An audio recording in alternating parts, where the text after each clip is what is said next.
अस्सलाम वालेकुम। उम्मीद करती हूँ आप सब खैरियत से होंगे, ठीक ठाक होंगे। तो आज मैंने बनाए हैं बीफ शामी कबाब, जिसकी रेसिपी मैं आपके साथ शेयर करने लगी, जो कि बहुत ही सॉफ्ट और जूसी बने थे। सबसे पहले मैंने कुकर में हाफ़ केजी बीफ ऐड किया है। बहुत अच्छी तरह से इसे धोकर सिरके और नमक के साथ अच्छी तरह से इसकी स्मेल ख़त्म कर ली थी। दैन मैंने उसके अंदर 1 कप चने की दाल ऐड की थी, जो कि 1 घंटा भिगो कर मैंने रख दी थी।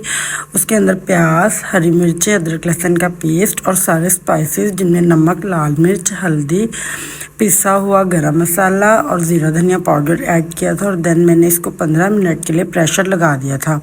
15 मिनट के प्रेशर में ये बहुत अच्छी तरह से गल गया था, गोश्त भी और दाल भी। जब मैंने इसका प्रेशर खोला तो इसके अंदर थोड़ा थोड़ा पानी था।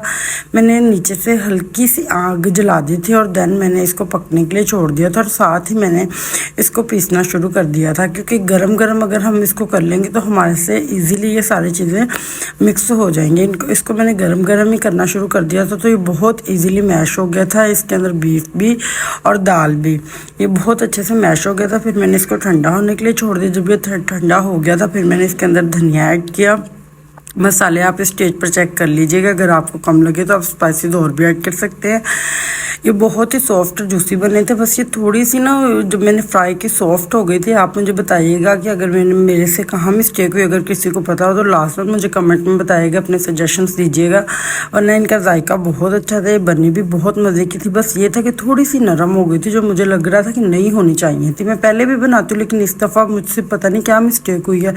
अगर आप में से किसी को पता हो तो काइंडली लाजमन मुझे बताइएगा, कमेंट में बताइएगा कि मुझसे कहाँ मिस्टेक हुई है।